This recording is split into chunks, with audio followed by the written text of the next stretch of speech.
Welcome to Tower Sector Report. I'm David Beatson, and this week the Emissions Trading Scheme gets its first annual report and high-speed broadband is heading for the hills. Well, our hydro lakes have been working overtime, more forest lands being planted, but how much difference is our Emissions Trading Scheme really making? Meantime, the rollout of this snaky cable could be delivering another key to significant agribusiness growth. Well, only 20% of New Zealand's rural households and businesses currently have access to high-speed broadband internet services. But a $300 million government-funded program is underway that will more than quadruple the scale of rural broadband access over the next 6 years. We explore the objectives of the scheme and the opportunities it presents for agribusiness as Rural Affairs correspondent Drew Chappell tracks the progress.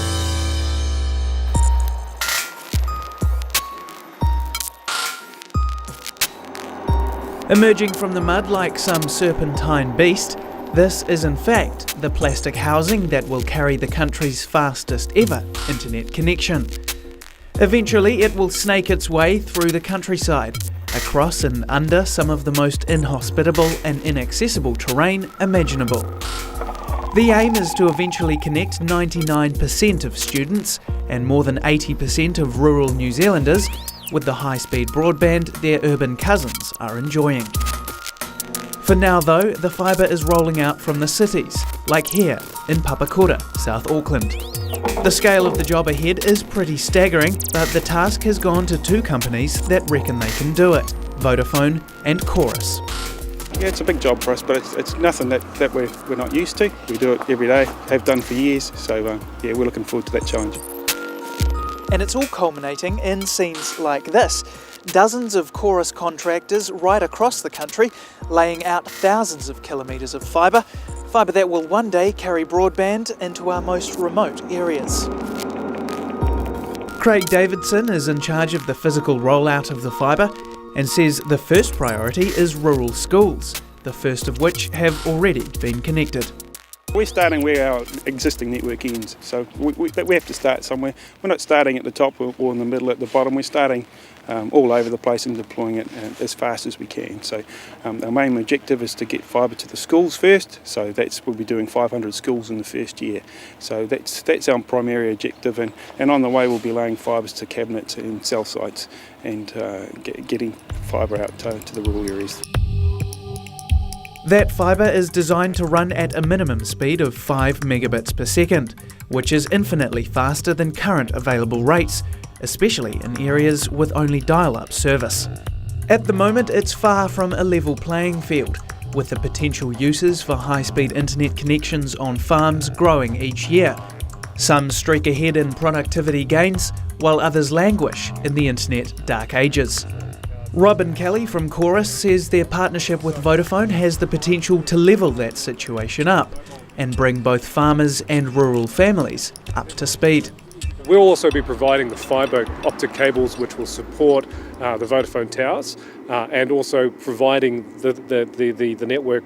It's got to be open access, so there'll be a variety of different service providers who'll be able to use their own equipment to deliver their services to their customers. For rural New Zealanders, they're going to see more infrastructure, more competition and more choice. We're going to invest in delivering the fixed line network. Providers such as Vodafone will be building their towers to support that, but also those are going to be open access as well, so that other mobile providers can put their own equipment on there. Same with these cabinets, so service providers can come and put their own equipment into these cabinets. The team at Chorus are investing so much in fibre, they say, because as a data carrier, it has more potential than anything else on the market at present. Fibre has unlimited, well, it's not unlimited, but I would say there's a huge amount of potential for further development with fibre optic cables. And what we're doing is we're putting fibre further into rural communities, putting in this equipment which can be upgraded, and we actually do go through quite a regular process of upgrading this equipment so that services and speeds will only get better, range will only get better, and rural customers will get more choice. Vodafone's part in the deal involves the setup of more than 150 new cell towers near some of the most isolated communities in the country, transmitting wirelessly to more than 3/4 of rural New Zealand. Steve Rieger is Vodafone's new business manager and says rural communities are in for a big change very soon. If you're on dial-up, you're getting virtually nothing, so 50 or 60 kilobits a second. The real trick is to what arrives between 4 in the afternoon and 9 at night. That's the peak when the kids come home from school or the working day stops and people start to either do jobs on the internet or just start web browsing. And our ambition is to deliver as close to 5 megs at that time as we can. One of the main sticking points of the Rural Broadband Initiative was the potential for price inequality between city and country residents. Steve Rieger says that won't be an issue, and those in the country should pay the same as urban customers, despite their different situations. Everyone's got in the city today has a router, typically a DSL router. We'll have a wireless router, and that will then either be connected, you connect your PC into it, or you'll wirelessly connect your laptop or your iPad or your new smartphone. And that will be the way the service is delivered, and it's a combination of both. The advantage is here, though, that not only is it broadband, a lot of people get mobile for the first time. And that was a significant gain, and the government didn't go looking for mobile coverage, it went looking for broadband, but because of this particular infrastructure play, they get both. Setting up the infrastructure will of course mean more business for the country's two largest telecommunications companies, but the RBI conditions require open access to competitors, something all parties seem outwardly pleased with. What the government went looking for the first time was competition, and under this structure, all of the government-funded infrastructure is open access, so many parties will come. So we expect on these towers 4 or 5 operators. Telecom could be carrying backhaul to a whole range of Wi-Fi and WiMAX operators, and there'll be a wholesale offerings from both us and from Telecom to any ISP to take to market. So for the first time, the rural customer will have a whole range of choices. More than 500 cell towers will cover the country after all is finished in around 6 years' time. Eventually, the aim is to achieve 4G speeds, which are currently being rolled out in Asia and Europe at around double our maximum 3G speed of 40 megabits per second. It might all sound a bit like techno-speak, but the upshot is those in the country will soon be on the information superhighway, catching up to those city hooligans. Drew Chappell reporting. Coming next, how you can use broadband internet to grow your business. Stay with Tower Sector Report.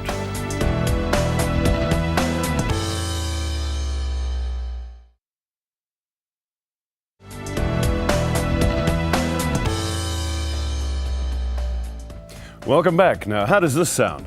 If all New Zealand businesses worked the internet, it could grow our economy by 5%. But to date, only 32% of our businesses are actually online, and only 9% sell their goods or services via the internet. Those who do are now watching their online sales grow at the rate of 12% a year. And over the last year, one of our major business management solutions providers has been running a research study to see what advantage businesses in various sectors can gain from going online. MYOB General Manager Julian Smith is our guest on Tower Sector Report. Welcome, Julian. Morning. Now, how do you work out that we would actually gain 5% economic growth in our economy if all New Zealand businesses went online? Well, what we've been doing is undertaking a really comprehensive survey into how Kiwi businesses perform generally. We've been doing it for over 2 years now with Colmar Brunton, and we look at things like what their revenue is like, their sales pipeline, their confidence, their future outlook in terms of revenue, and then we segment that data and we look at lots of different business groups, the sectors and the regions. And what we've consistently seen over 2 years is that a business, regardless of the age of the business owner or the sector, if they have a website, they consistently outperform businesses that don't have a website.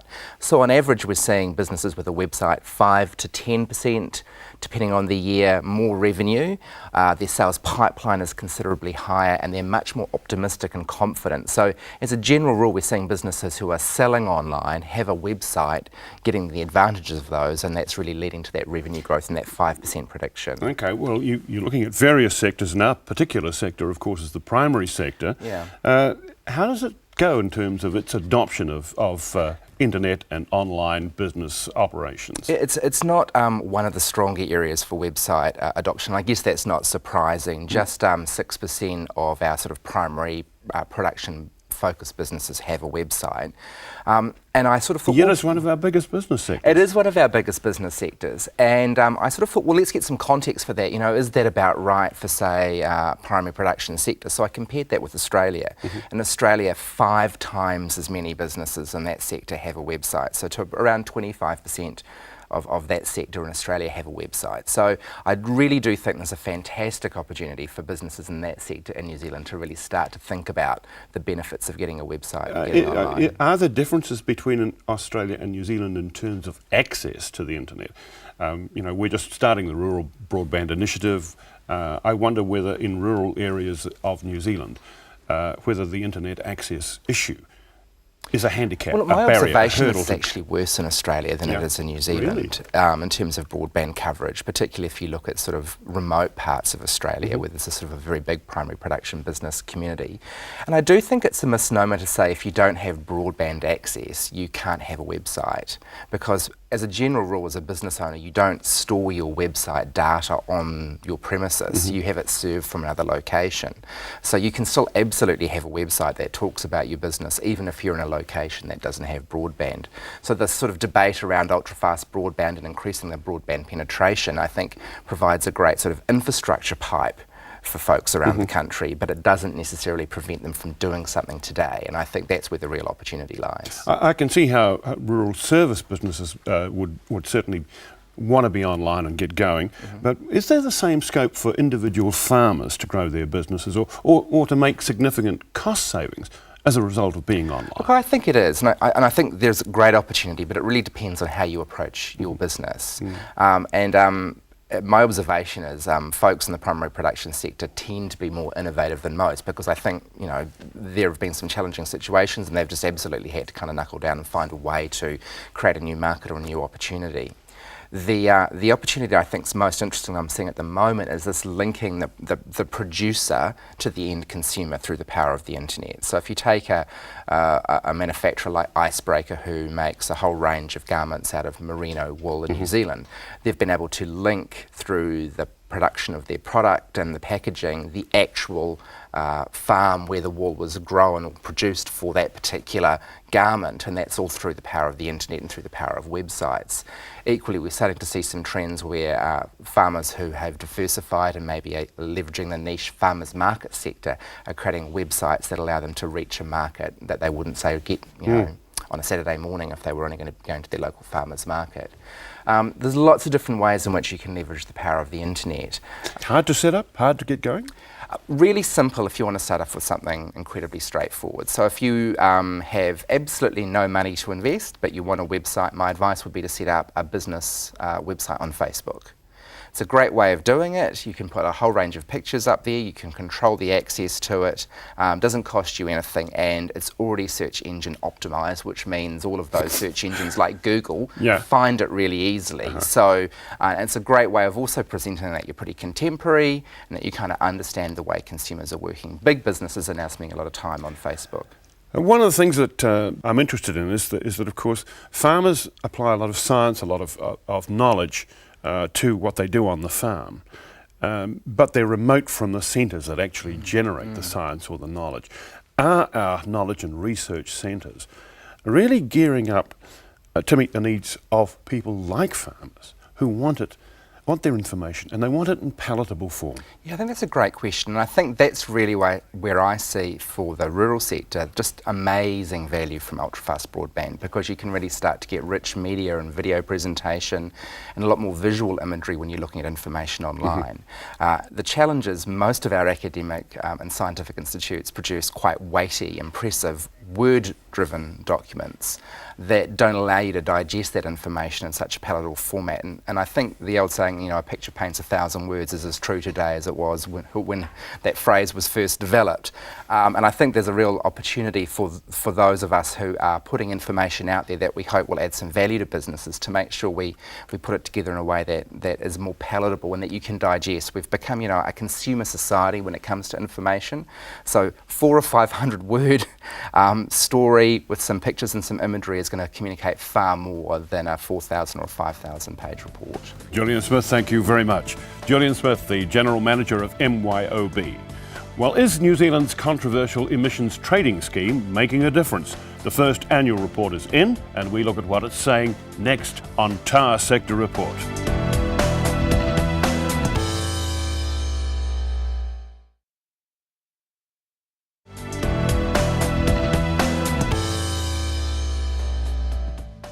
Last week, the country's Climate Change Minister, Nick Smith, released the first annual report on the operations of the controversial emissions trading scheme. The minister says the scheme is working well, but he's kicked a report reviewing it back to its authors. He wants it updated to take into account the emissions reduction plans announced recently by the Gillard government in Australia. It'll be another month before our ETS review sees the light of day. Meantime, the first ETS annual report records some significant changes. Renewable energy sources met 79% of our power needs last year, a 12-year high. Consents were issued for the construction of 11 renewable energy stations, with wind and geothermal leading hydro and tidal as the favoured sources of power. New Zealand's carbon-absorbing forests grew by 4,700 hectares last year. More significant increases are forecast again for this year and next. And trade-exposed businesses used 25% less carbon credits than were forecast for the last year. But how much of this is sheer luck, and how much is actually being stimulated by the emissions trading scheme? Dr. Jim Salinger, the Honorary Research Associate at Auckland University School of Environment, is here to help us interpret the results. Welcome, Jim. Welcome. Now, tell me, how accurate are we at actually tracking emissions and being able to forecast what they should be at this point? It seems early in the life of the scheme. We'll always be open to what's happening in our environment. The first thing was last year, in the last 12 months, we had a recession. So when recessions bite, there's less energy used, and no such. And it's very demonstrated by what we see happening in the US. But also, the climate was kind to us in the last 12 months. It was a wet year. So there was plentiful rainfall into the hydro lakes, and when that happens, that allows, particularly if we went into a La Nina, and La Ninas are generally wet and winters are wet, and that's our low hydro inflow time of year. So that was particularly kind. Okay, nature was kind, but I want to come back to the point. And when it comes down particularly to these trade-exposed industries that the minister's talking about, where he said 25% under forecast, I wonder just how good we can be at actually forecasting such a thing at the moment. Well, have we got enough history? We've got some history, but economic or any sort of forecasting in this area is quite dicey. I always say weather and climate forecasting is much better than forecasting the behaviour of the economy, because we're also exposed to what happens overseas, and not having that information that accurately. Plus, we had a climatically good year. That climatically good in terms of filling hydro lakes? Yes, yes. And I think what you have to remember, David, is if it stopped raining today, our hydro lakes hold 6 weeks storage only.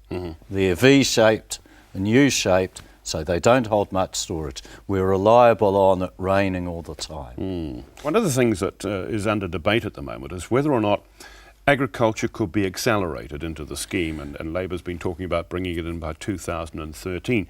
In releasing the results last week, Nick Smith actually said that would be administratively impossible. Is it that hard? It is difficult, but I think we have to be positive about this. Fonterra is on board very much looking at how we can bring dairy farming in. The International Dairy Federation have agreed basically 90% of their members accept the facts of climate change, 80% of their members agree that dairy farming is part of the issue, and 75% they believe they should lead. In other words, we need to bring in agriculture, but at the same time we have to be at the same pace as the rest of the world, otherwise we penalise our agricultural producers. Yeah, equally though, I mean, you've got much more complexity about the agriculture sector, haven't you? You've got methane, you've got different nitrous oxide, mix of yes. gases and emissions that are, yes. that are of concern, whereas most of the heavier industries, it's carbon. It's just basically coal and burning coal, yes. And where we're taking a lead very much is we chair the Agricultural Greenhouse Gas Consortium, and we're very much, there's three sectors. We're taking a lead on ruminant agriculture. Japan is taking a lead on rice paddies and USA on cropping.